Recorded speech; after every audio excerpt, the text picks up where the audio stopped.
So I had a thought. I do have those on occasion. Doesn't happen very often, but I do have them.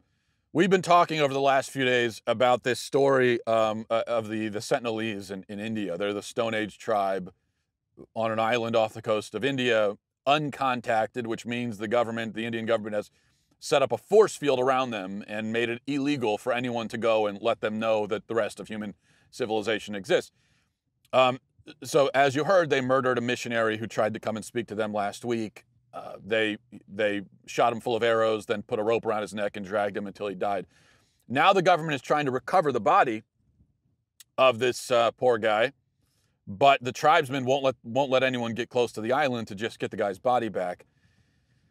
And the thing is, the missionary is not the first person that these people have murdered. They also killed two fishermen in 2006 who accidentally drifted close to the island.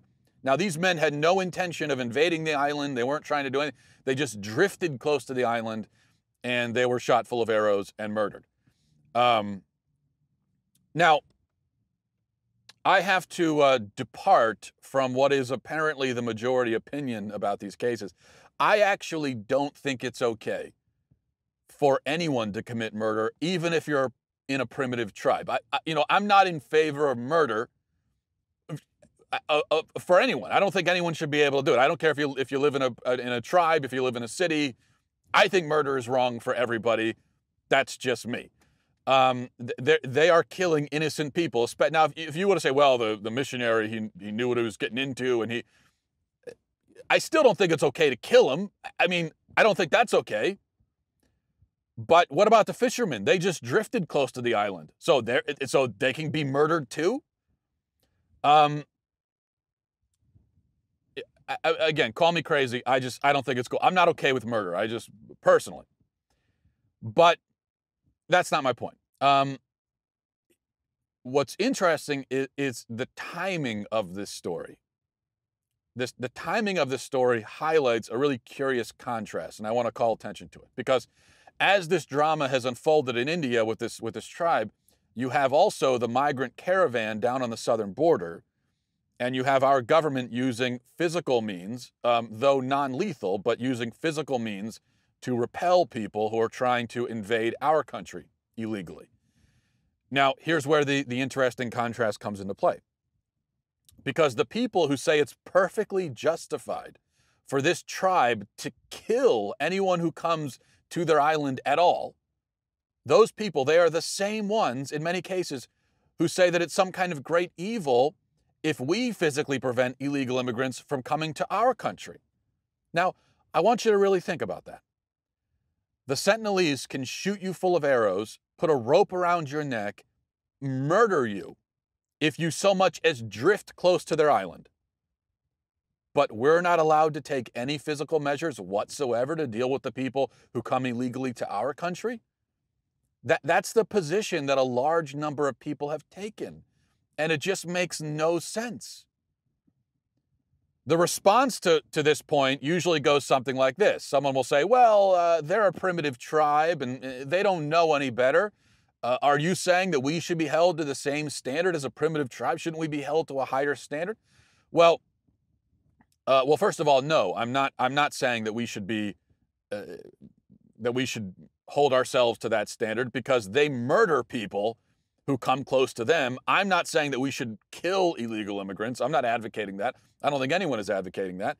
And I'm especially not saying that we should kill people who come to our country just to visit, which is what the Sentinelese do. So, no, I'm not talking about the same standard. But isn't this is the bigotry of low expectations on steroids? You are setting the bar extremely high for us. Okay, you're saying that we should be so peaceful and so enlightened and so progressive and so welcoming that we can't even use any physical means at all, even non-lethal means, to deal with whole hordes of people who are trying to bum rush our border. So that's what you're saying for us. But then you're putting the bar so low for these tribesmen. You're putting the bar so low that it's under the earth. You're burying the bar under the earth. And you're saying, well, for them, they can murder whoever they want. You know, it just seems like this is the height of racism. That's what the bigotry of low expectations is. And usually the bigotry of low expectations, it is a form of bigotry normally found among liberal white people, where in an attempt to be enlightened, in an attempt to be progressive and multicultural, they'll say, well, yeah, we hold ourselves to a certain standard, but pointing off to some other race or culture, well, we can't expect them to act the same way because, we can't expect that of them. That's racism. That is horrible racism. And in the case of these primitive tribe people, you're basically treating them like animals. You may as well compare them to a bear mauling a camper in the forest somewhere. Well, they don't know any better. This is just what they do. They don't know any better. That is incredibly racist. In an effort to have these enlightened attitudes towards these people, you are dehumanizing them. You are holding them to no standard whatsoever. You're saying that even don't murder is too high of a bar for them to get over. And I find that extremely racist. And what is this assumption? I know people have said, well, they don't, someone's coming to their island and they don't know why the person's coming, so what else are they supposed to do? Well, for anyone else on earth, we would say, yeah, look, if someone comes to your property or, comes to your house, and that might make you a little bit wary, but you can't just kill them right away, especially if they don't appear to be threatening, if they don't have a weapon or anything. Killing them shouldn't be the first thing you do. If they're walking up if you see somebody walking up the path to your front door, you can't just murder them right away. And we expect everyone to kind of know that, because we expect everyone to have to value human life and to understand that human life is valuable. And so you can't just go around killing people at the drop of a hat. Here's the thing. We expect everyone to intuitively, not just because they've been told by the government, we expect everyone to intuitively know that you can't just go around killing people. Yet for this primitive tribe, what we're saying is, no, well, they have no knowledge of that. Well, how do you know they have no knowledge of that? They're human beings. How do you know that they have no concept of that it's wrong to just go kill people? And to make that assumption is so racist. It seems, because I am not racist, I hold these people to the same standard I would hold anyone else to. And so if someone drifts close to your island, you shouldn't kill them. It's not okay to kill them. It's just not. But what's the principle here? Okay, if we're not being racist, and yet we're still basically defending the way the North Sentinelese deal with so-called intruders, if we're not being racist, then there has to be some principle. And the principle that I hear from people is, well, they have a right to defend their country. Even though the island is not their country, it actually belongs to India. But in any case, they have a right to defend their land and their home. And it's illegal to go there anyway. So, that's the principle. These are broad statements. These are statements of principle. A right to defend their home against invaders. That's a principle. So if that's the principle, why shouldn't we fall under the same principle? Why should we be exempt? If they have a right to defend their home against invaders, why don't we? And I'm not saying that we defend it by using lethal force. I'm not saying that at all. But if they can use lethal force, can't we use non-lethal force at least? So when you say they have a right to defend their home, I agree. I don't agree with the murdering personally. I may be the only person in the country apparently who feels this way, but I don't agree with the murdering part. But I agree in principle with defending your home and your country. And guess what? We have the same right. So if you're going to defend the way that these tribesmen deal with anyone who even comes close to appearing that they might invade or intrude or whatever, if you're going to defend that, yet tell the American government that we're wrong for defending our borders, I cannot think of any explanation for that dichotomy other than racism on your part.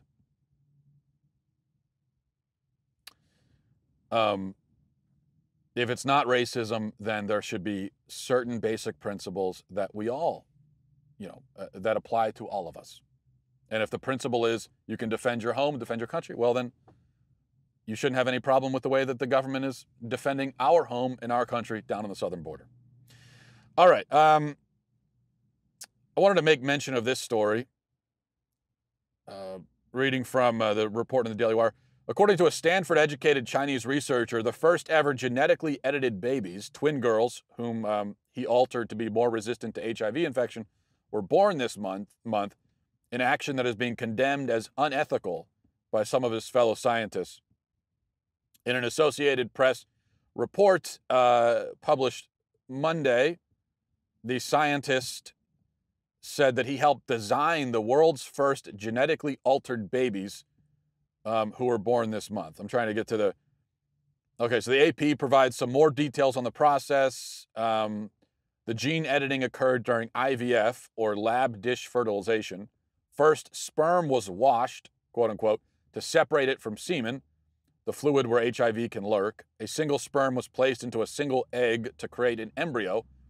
Then the gene editing tool was added. When the embryos were 3 to 5 days old, a few cells were removed and checked for editing. Couples could choose whether to use edited or unedited embryos for pregnancy attempts. In all, 16 of 22 embryos were edited and 11 embryos were used in 6 implant attempts before the twin pregnancy was achieved.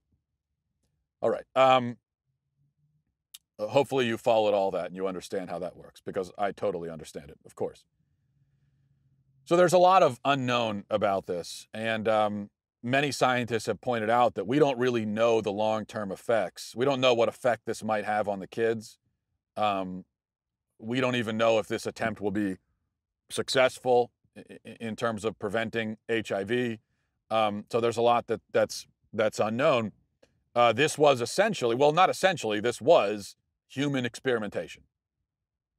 This scientist was experimenting on these human embryos, and so these twin babies are like guinea pigs, basically.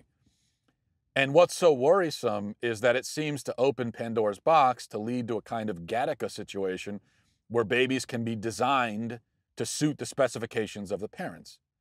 Now, some people will look at this kind of stuff and they'll say, well, so what? What's wrong with that? Why not experiment and tinker and create babies that are perfected by science? Well, I think there are a lot of ethical concerns here. There's a lot wrong, but I'll point to just one thing. This is the commodification of human life. We are treating human life like a product, like an item, a thing to be possessed. And we're giving ourselves and we're giving science a certain level of control over human life that we shouldn't have. Now, you and I, we were born naturally, right? We were born as the sorts of people that God, or nature, if you like, wanted or intended. But with this kind of technology, if it continues to expand and you see where it's leading, people are going to be born as the sorts of people that other people wanted or intended them to be. So this seems, among many other things, and the fact that we don't know the long-term effects and all that kind of stuff, but that's bad enough. But this seems to remove agency. It removes freedom from a person, kind of from the very get-go. Even something like engineering a certain eye color or hair color for a child, which is an ability that science already has.